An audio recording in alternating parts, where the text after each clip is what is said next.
For months, Jalen Carter has been widely viewed as a consensus top 5 pick heading into the 2023 draft, but with 2 misdemeanors charged against him on Wednesday, that might have changed for the Seahawks and the other teams at the top of the big board.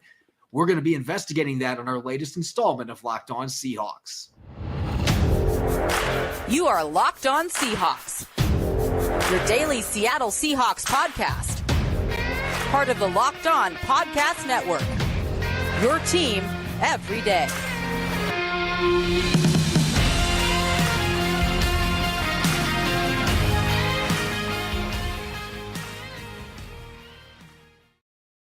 Greetings, 12. This is Corbin Smith, host of the Locked On Seahawks podcast, your daily Seahawks podcast, and part of the Locked On Podcast Network. Glad to be joined by my co-host in crime, Rob Rang, for today's Wednesday episode. And a special thanks, as always, to all the 12s out there for making Locked On Seahawks your first listen 5 days a week. We greatly appreciate it. As we did last week when we looked on the offensive side of the football, Rob and I are going to dish out our blueprint for Seattle's offseason plans on the defensive side of the football. We're going to look at some defensive thresholds for combine testing throughout the Pete Carroll and John Schneider era. And of course, some breaking news today coming from the combine with one of the consensus top 5 picks, a player that's been a favorite to be mocked to the Seahawks. That might have changed a little bit today. We'll get to that story coming up here shortly on a jam-packed episode of Locked On Seahawks. Now for your lead story here on our Wednesday edition of Locked On Seahawks. It was a bizarre few moments at the NFL scouting combine today. Defensive tackles among the position groups that were scheduled for the first set of interviews at the convention center today. And Jalen Carter, one of the top prospects in the entire class, was scheduled to talk at 10 o'clock. And oddly enough, less than 15 minutes before he was scheduled to take the podium, news broke that Georgia had issued a pair of misdemeanor charges on an arrest warrant against Carter stemming from the accident that took the lives of a former teammate and a Georgia staffer after the national championship game in January. Rob, it was a stunning turn of events, and this is going to potentially have major ripple effects on the entire first round, especially the top 10 in the NFL draft, particularly for teams like the Seahawks that are looking for help along the defensive line. Carter has been viewed as the number 1 defensive tackle prospect in this class, potentially the number 1 pick overall. And obviously this legal situation now throws a major wrench in those plans and maybe potentially pushes him way down the draft board. It certainly could push him down to number 5 overall, and that creates a whole different conversation than I think the Seahawks are, or at least those of us in the media and the general public knew. I think the NFL teams, the fact that ESPN's Todd McShay, kind of said something offhand about possible character concerns about Jalen Carter months ago. A lot of people kind of scoffed at that and thought it was irresponsible. I think this must be something that McShay may have had some inside or some knowledge of this. As I suspect that there's going to be some scouts out there who knew this. And so I don't know that it's going to have the earth-shattering effect on NFL teams that it has on the rest of us, but it is obviously a huge, huge story, something that the NFL teams are going to have to determine if they're going to be taking Jalen Carter off their board entirely. If this is something that, as you said, these are misdemeanors. This is a young man who's innocent until proven guilty. The obvious victims in this case were the deceased. But the timing, as you said, it was kind of odd timing right before he is going to go out there and be introduced to all the NFL media. It just is odd. I think that every NFL team out there obviously has to do their due diligence and see what's going to happen here. But I am just hoping for the young man, as he said on his own account, that he expects to be completely exonerated from these charges. And so that is what I'm hoping for moving forward, because I see an incredibly talented football player. And more importantly, I see a young man whose life is literally hanging in the balance here. And so I'm just fascinated to see what's going to happen. And my thoughts are with all of those who are involved in this situation.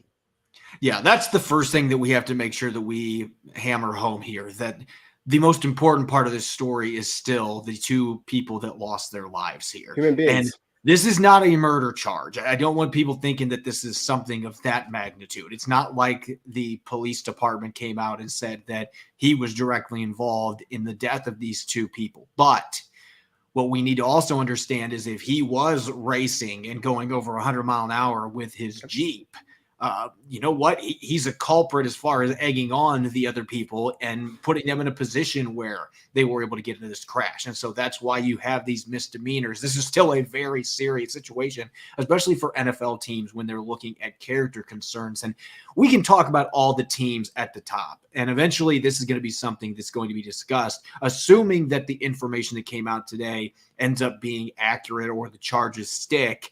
Like you said, there was a statement released by Carter himself today saying that he expects to be fully exonerated and that the information that's being reported is not accurate. If that is the case, then obviously people will owe him an apology. But they do have video footage of his Jeep speeding that night. So he made up some stories that weren't necessarily accurate initially in his police, going to the police 2 hours after he fled initially, which was bad by itself, and came back 2 hours later. That's at least what the report indicates. And initially said he heard it from his apartment and then eventually said, no, wait, I was driving behind him or alongside him. And so the whole situation is not necessarily a positive one, but from a football standpoint, as I mentioned earlier, this is clearly a player that would be a plug and play immediately starter for the Seattle Seahawks if he was available at number 5. And you and I have talked about that being a dream scenario for the Seahawks if he is there at number 5. But in my personal opinion now, if this ends up sticking, if this is really what happened and these charges are continued on into court proceedings, I could see the Seahawks completely taking Carter off of their big board. And I'm going to say one reason why: Malik McDowell. The Seahawks, ever since what happened with the former Michigan State defensive tackle back in 2017, didn't play it down for him. Ever since that ATV accident, you look at the players that they drafted last year across the board. We're looking at high character players. They have been avoiding players like Carter ever since that McDowell situation. I know in the past they've taken risks on players that have gotten in trouble with the law and they've given players second chances, but it just seems like the McDowell situation completely changed how they handled their draft boards. And so I actually would be somewhat surprised if the Seahawks still had him on their big board with what transpired today, if that is indeed what happened. I don't know that I would be surprised that if they had Jalen Carter still on their board, even if he is guilty of all these charges, I think that they would want to have the conversation with him. I think because the talent is that immense, and because I think that they very much believe in their defensive coordinator, Clint Hurt. That was one of the reasons that Seattle had the willingness to go with a player like Malik McDowell, is because they really believed in Clint Hurt as a motivator, as somebody who is able to reach young men. That's really one of his strengths. Everybody that he has worked with kind of just raves about his ability to kind of just reach young men. And that's obviously one of the things that Pete Carroll, of course, is known for as well. I think they're one of the few teams, Corbin, that would consider a player like that. But obviously, when you have suffered the loss that the Seahawks lost in Malik McDowell, as far as just the investment that the franchise put in him, and the way that you know his case obviously turned out, at least during his time in Seattle, then that does cast a big pall over the franchise. And so I don't think that's something that Seattle wants to do anytime soon. But again, I do think that there would be one of the few teams that is willing to possibly talk to him and get kind of a feel for his side of the story, of course. The other thing too is, again, and you just kind of mentioned this a moment ago, but it's just what a terrific fit that he would be in Seattle's team. And so again, what I'm going to keep coming back to is just being positive that hopefully Jalen Carter is, still going to be an NFL prospect, in the 2023 draft. The other thing that I really want to make sure that I mention about this whole situation is just that what a again, what a difficult position to be put into in this particular moment. But I will say this: I think that while the timing of the report is a little odd, the details of the report suggest that he may be guilty, and that there is a great deal of evidence pointing to that case. And so that's why teams are going to have to do their due diligence. There's absolutely a possibility, as you suggested, that the Seahawks and many other teams, perhaps all of the other teams, are going to completely remove him from the board, and that Jalen Carter may be, unfortunately, in jail at some point. I mean, these are very serious charges, and so we're just reacting to it in today's world where things happen. As you said, it was 15 minutes before before he was supposed to be on the podium in the biggest opportunity of his life. And instead, that all gets changed just like that. Now, I've been there in the combine and had moments where we've seen players get kind of pulled because of character concerns, medical concerns. It was kind of Gil Brandt would walk up there and just say, guys, we're not going to speak for or hear from, so-and-so player before. I mean, because, there's been some news that's changed or whatever the case might be. And so I suspect that was just absolutely surreal. And again, like anybody else, I'm basically just waiting to see exactly what's going to happen. Mr. Jalen Carter, who, again, the Seahawks would love to love him if in fact he is somebody that deserves to be loved. Yeah, this is truly a developing story, and there's a lot of things that we're waiting to hear about, especially with him going back to Athens. And so as more information becomes available, we'll obviously revisit this. But for right now, with what we know, there's a chance that there could be a major ripple effect, and maybe you have more quarterbacks go early. Will Anderson's chances of falling to number 5 now seem very slim if they already weren't slim. And so it may have a direct impact on the Seahawks and where they're at number 5, what they might be able to fetch trading down as well if teams aren't going to be wanting to move up for a quarterback or for Jalen Carter. I mean, there's a lot of ripple effects, a domino there when you have a player of that magnitude that ends up getting in trouble and sees his draft stock slip as a result. Coming up next, we started our offseason blueprint last week on the offensive side of the football. Rob and I will be dishing out our defensive blueprints, looking at free agents to keep, free agents to let walk, draft crushes, and much more. We'll be getting to that here in a moment on our Wednesday edition of Locked On Seahawks. This episode is brought your way by FanDuel, America's #1 sportsbook, because new customers get a no-sweat first bet up to $1,000. That's bonus bets back if your first bet doesn't win. Just download the FanDuel Sportsbook app. It's safe, secure, and super easy to use. Then you can bet on everything from the money line to point scores and threes drained. I'm a big fan of betting on player props, including FanDuel's player performance doubles. For example, you can bet on Klay Thompson to get 5 rebounds and the Warriors to win a game at plus 220. Plus, FanDuel even lets you combine your bets for a chance at a bigger payout with a same-game parlay. So don't miss the chance to get your no-sweat first bet up to $1,000 in bonus bets when you go to FanDuel.com/lockedon. That's FanDuel.com/lockedon to learn more. Make every moment more with FanDuel, an official sports betting partner of the NBA. You're listening to the Wednesday edition of Locked On Seahawks. This is your host, Corbin Smith. Glad to be joined, as always, by my co-host in crime, Rob Rang. And a special thanks to all the 12s out there, whether you're listening in nearby Idaho, you're listening in Illinois, or Texas. We greatly appreciate you taking the time to make Locked On Seahawks your first listen 5 days a week. Let's get to our offseason blueprint. We actually kicked this off last Wednesday on the offensive side of the football. A little bit of discussion, a little bit of debate about which players they should keep in free agency, which players they should let walk, and, of course, our draft and free agent crushes. We're going to do the same thing on the defensive side of the football. And, Rob, as always, I'm going to give you the mic first. Let's talk free agency on the defensive side of the football. And we were talking about this before the show. There's a couple decent-sized names, but not a lot of star power on that side of the ball, and a lot of what you kindly termed as Jags, just a guy. So which one of those guys potentially could be back in 2023 for the Seahawks? Not very many of them, Corbin. That's the thing is I think that the Seahawks have a lot of solid players, guys that are capable of filling out an NFL roster. I don't think that they have enough difference makers on the defensive side of the ball. I think that was fairly obvious, and we saw that this past season.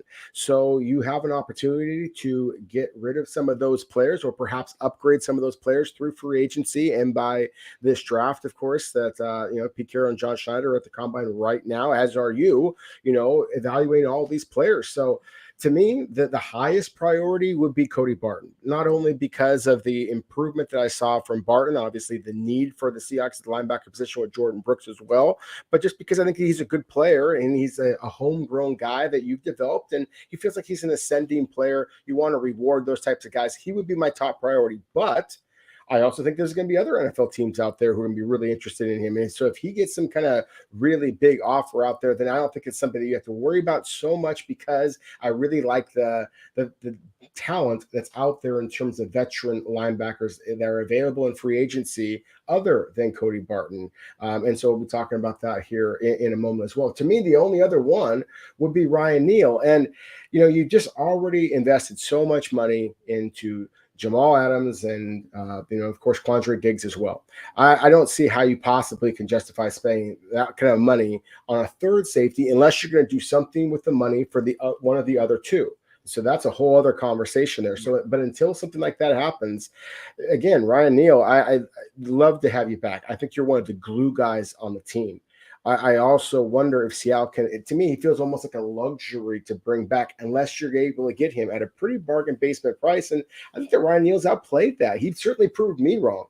And so I'd love to bring him back. I just don't know that you're going to be able to. And the rest of the players, I don't know if I would have necessarily have said, just a guy, but I see Tanner Muse as far as being a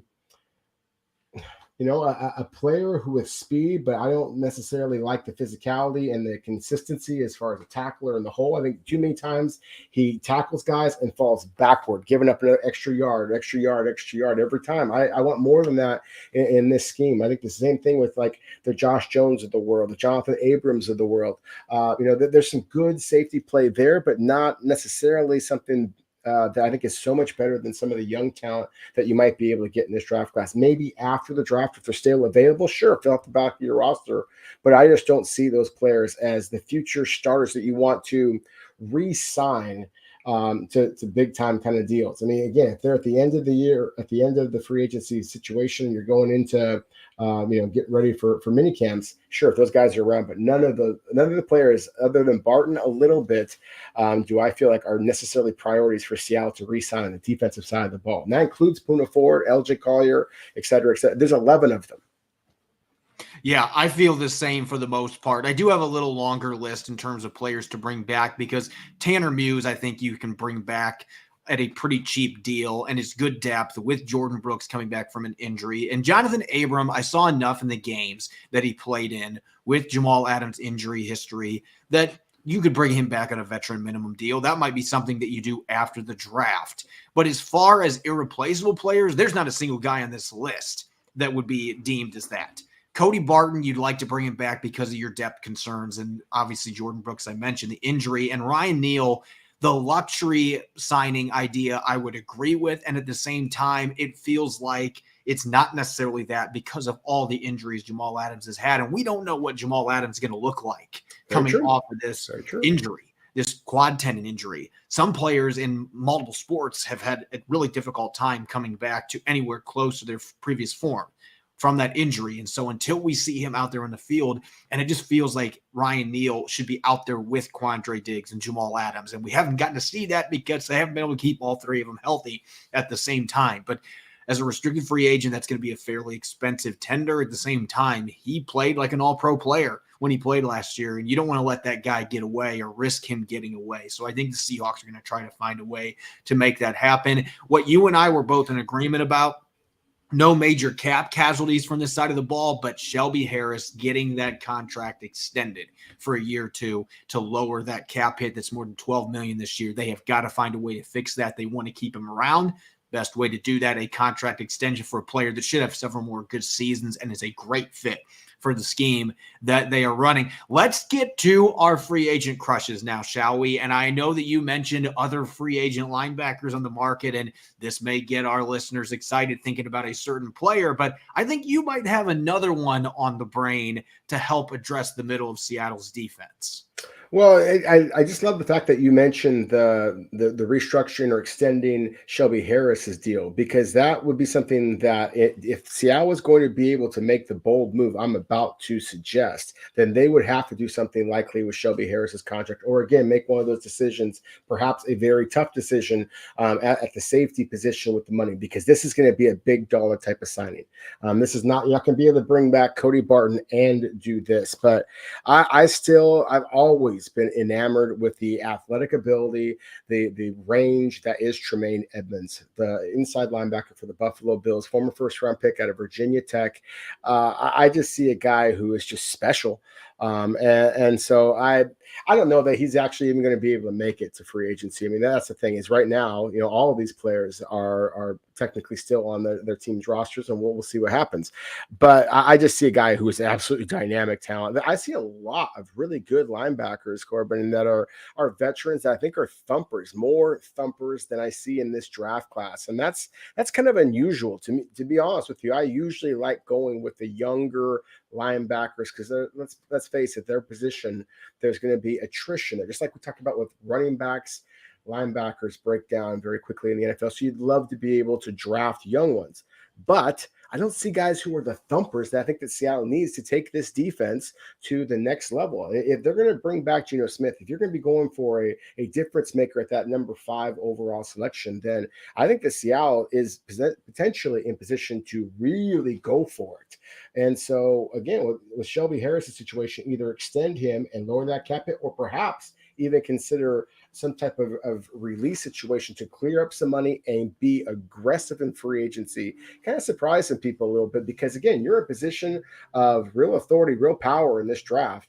And the Jalen Carter news, in my opinion, just creates that much more interest in your selection. So again, I think Seattle has an awful lot of power. I think that they potentially have an awful lot of free agency options as well, because presumably their biggest decision is going to be on the offensive side of the ball at quarterback. Yeah, I decided to let you make the sexy free agent signing. Mine is not going to be viewed that way, but I changed this before the show because of the Jalen Carter news. And I feel like the Seahawks need to bring in somebody to anchor that defensive line that has experience playing in odd fronts, can play nose, is good against the run. We know that's a huge issue for this football team. And why not bring a former Husky back to the Pacific Northwest? So for me, it's Greg Gaines, a player the Seahawks know well from doing some really nice things for the Rams in games against the Seahawks. The picture that on our YouTube viewers, it's him sacking Geno Smith this past season.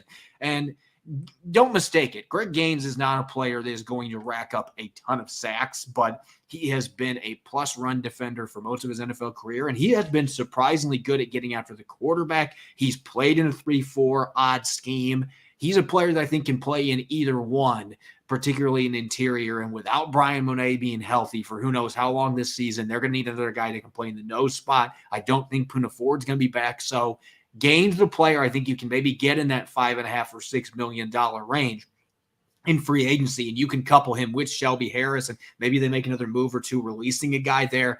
They're going to overhaul that line, but I think Gaines is a guy you could do some subtracting from a rival and boost your defensive line. Now, real quick, to our draft crushes on defense, first round and day 2. I'm going to stun people with my first-round crush. We could talk Will Anderson. We could talk Jalen Carter from a talent perspective. There's some other good defensive players, and the Seahawks have Tariq Woolen at corner, but I'm going to go with a cornerback here. I am a huge Devin Witherspoon fan from Illinois.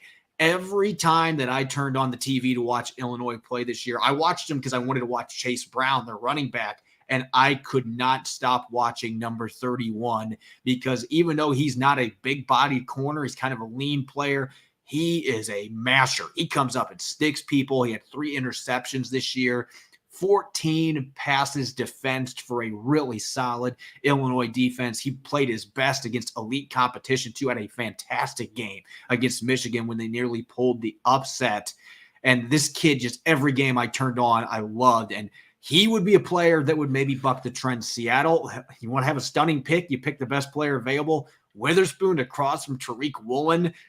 Good luck with a no-fly zone with big corners for the next decade.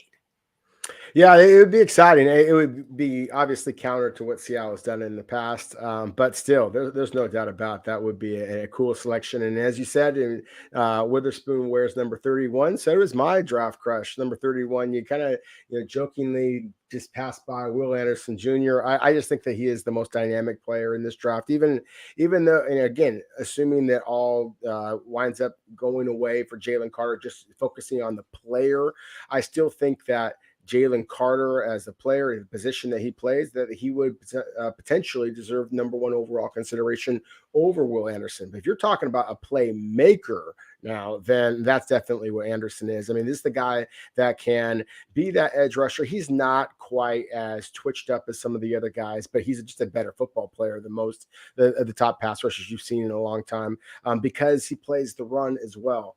And he just, the physicality, the consistency that he's shown over 3 years at Alabama has just been absolutely phenomenal. And so I just, to me, he is the draft crush. If he were somehow, because of all this craziness and all the fixation quarterback, somehow allow Will Anderson to fall down to Seattle at number 5, I think that the Seahawks are going to laugh their way to making that selection. And then finally on the second round kind of crushes, I don't know that Seattle necessarily is going to make pass rushers that much of a priority in the draft. I think it's going to be some of the bigger guys, some of those linebackers we talked about before. But in terms of my draft crushes, one of the guys that really surprised me, there's a lot of guys at LSU who I really liked their physicality. But B.J. Ojulari, the edge rusher, to me, he's kind of that 6'3", 250-pound edge rusher that Seattle has prioritized for years and years and years, going back to Bruce Irvin. But he has quickness, he has power, he has arm length. He frustrates me a little bit in run support, which, so is Darrell Taylor. And, and so that's the thing. But at the same time, you see the talent. And I think that he's wired right. He's one of those guys who takes the game seriously. And for a young player, was really mature in that regard. The scouts love him in that regard. The LSU staff loves him. That's one of the players that I think has a bright NFL future. I'm going to the big and heavies for my second round crush, in part because I got to talk to him today and seeing how ripped Keanu Benton is at 315 pounds. That dude does not have much fat on him, but you look at what he did the last couple of years for the Badgers. He went from primarily just being an early down run stuffer early in his college career at the nose spot to becoming a viable interior pass rusher. And he showed that off in Mobile at the Senior Bowl as well. He's got an array of moves. He's got a really nice power swim move that he throws out sometimes. He had a spin that he mixed in there. Again, this guy's a really good athlete. I think he's going to test well this week. He's going to fit the Seahawks thresholds.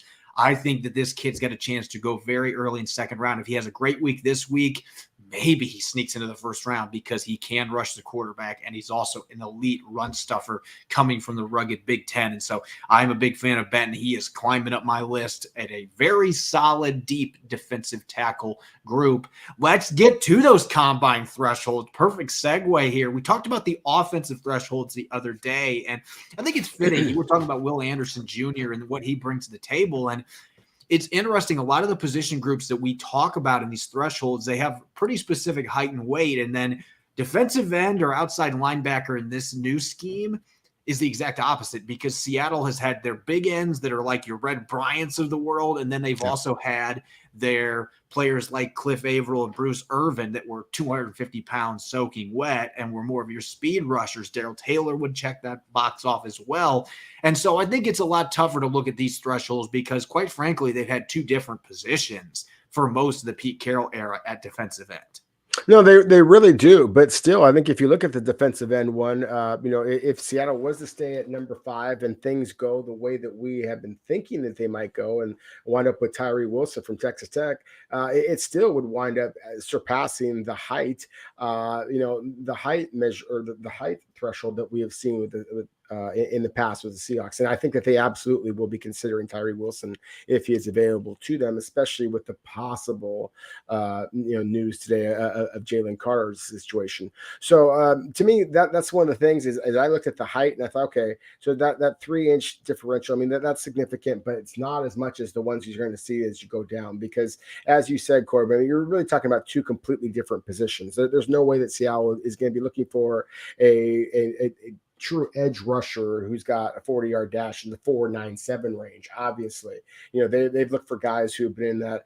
Bruce Irvin famously was in the 4.4s. And you've seen that kind of 4.5 speed from Boye Mafe. I think it was a 4.52, 4.53. And Darrell Taylor was in the 4.5 certainly, and throughout his time at Tennessee as well. So I mean, you're seeing those type of athletes, and if that's something that Seattle is going to prioritize, then there are some of those players. So Will McDonald from Iowa State is a player we haven't talked about much, but he is going to test like that. Ojulari, again, we talked about Felix Anaduke from Kansas State. There's some good edge rushers in this draft class. I just think that, again, Seattle is going to be focusing more on the big guys. I love the insight that you just provided there with the big man from Wisconsin.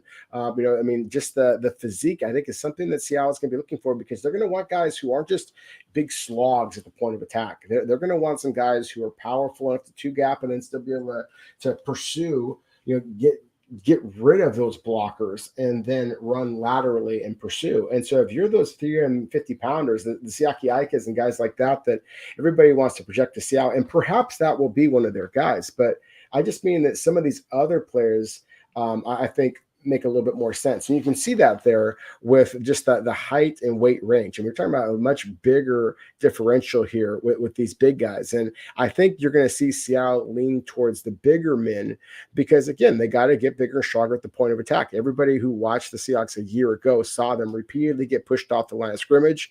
This is one of those, old football things. Keep it simple, stupid, get bigger, get stronger at the line of scrimmage. I think that's what Seattle's going to be looking to do. So those big guys, I think are going to be definitely the ones to be focusing on. I asked John Schneider about this yesterday, about a more clear approach this year with the type of personnel that they want to add to their defense. And as he said, going back to his days in Green Bay, when Dom Capers came in and they made a massive transition scheme-wise, it can take 2 or more years to get the players in that you want, to have the right personnel to run it. And so they are going to be looking for more of that 310, 315 plus pound defensive tackle. I don't know necessarily they're going to be looking for the 350 pound versions. I think that Siaki Ika is a very good player, and they are going to be missing Brian Monet. So maybe at some point in the draft, they would go that route. But a player like Keanu Benton, who is in that 315, 320 range and is also very athletic, can two gap, can one gap, those are players that are scheme flexible. And you would think that the Seahawks, with them running kind of a multiple defense, those are the defensive tackles that they're going to want to look at. And so some of these athletic metrics are still going to hold serve from past years,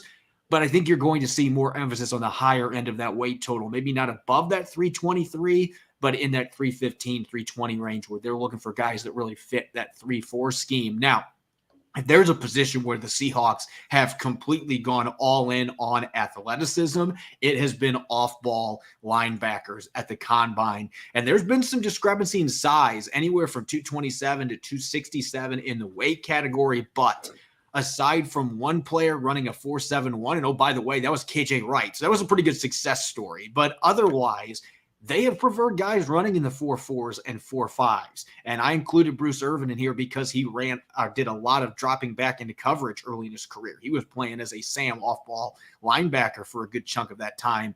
But they love super athletic guys at linebacker. 3-cone, the worst time ever was 7.26. That's a very good time for a linebacker. Short shuttle, 4.46. That is still a respectable time for a linebacker. And even the vertical, 32 inches or higher, this seems to be a position where those spark metrics really comes into play. They want linebackers that have the athleticism to be able to move all over the field, pursue sideline to sideline, and of course be able to cover running backs, tight ends, even slot receivers. That you have to have guys like that in today's NFL. And they also want guys that can stop the run that are athletes as well. And we've seen that with Bobby Wagner and Jordan Brooks and a lot of the other players that they have drafted this position. Even Shaquem Griffin, when they drafted him, the elite athleticism. Those are the kind of players they look for at linebacker.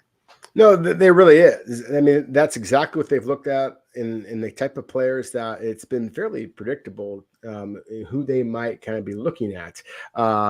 for a long time, but I don't know if that's going to be the case this year, Corbin, because that's the thing is they might be looking for some of those bigger bodied linebackers. They have a chance to really flush out their linebacking core and kind of get a recharge, different type of a physical presence. Now, I just don't know that this is the draft class that really offers that many of those kind of linebackers. If Seattle wants to go the route that they have in the past, then there are some really interesting players. The way Bobby Wagner, 6 foot, 245 pounds, basically. Jordan Brooks, almost the exact same size, almost the exact same workout results. To me, you look for guys like that physical kind of skill set. Deion Henley at Washington State, we've talked about him before. Dorian Williams from Tulane is another one who has the really long arms, but the athletic cut physique. Ivan Pace from Cincinnati is another one that we've talked about a little bit as well. I mean, there's some good linebackers who have some speed and some quickness here. I just don't know that there's those thumpers. And so again, that's to me is what's going to make this a fascinating decision, I think, for Seattle. Why there is a possibility that they might decide to just kind of go all in on the veteran linebackers that are available rather than worrying about the draft so much.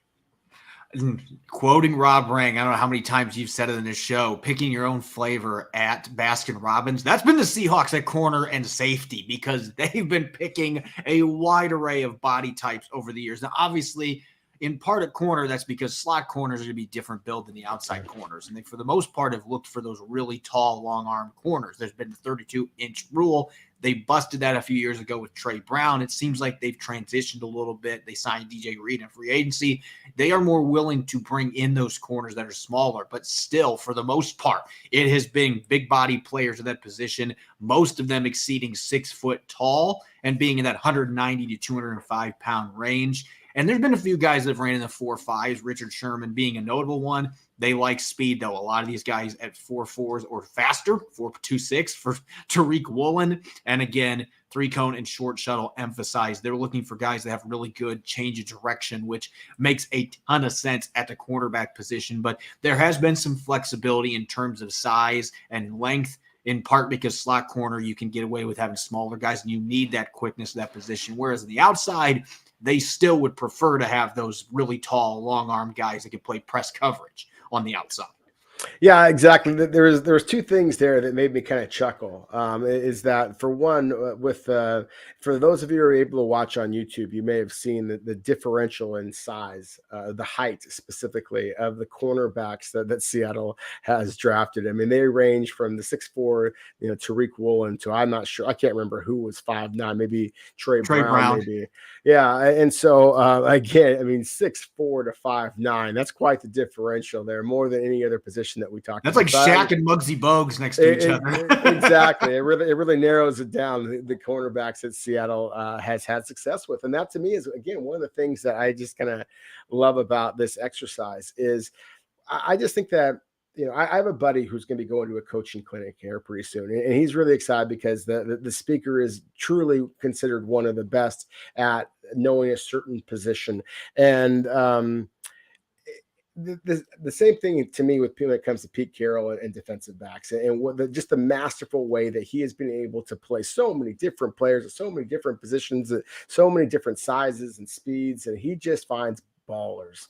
And so to me, it's kind of one of the cool things about that exercise. The other thing is I was certain that you were going to say, when we talked about measurables for cornerbacks, the 32-inch arms. I mean, it felt like just about everybody in the world knew that the Seahawks were going to be drafting cornerbacks that had 32-inch arms. And if they didn't have 32-inch arms, well, then just scratch them right off the list, And then Trey Brown happened. Exactly. And so I thought that was kind of funny how that all worked out as well, that, oh, by the way, Trey Brown played pretty well when he had his opportunity. So that's the thing, is that I think that you still, when it comes to the outside, sure, that they're still going to like their long, tall corners that have, they have speed, that have ball hawking ability. They have to be able to locate the football. It's one of the absolute necessities, and they have to be able to play a run support. You don't see Seattle take very many cornerbacks who just ole their way in run support, the way a lot of other NFL teams are willing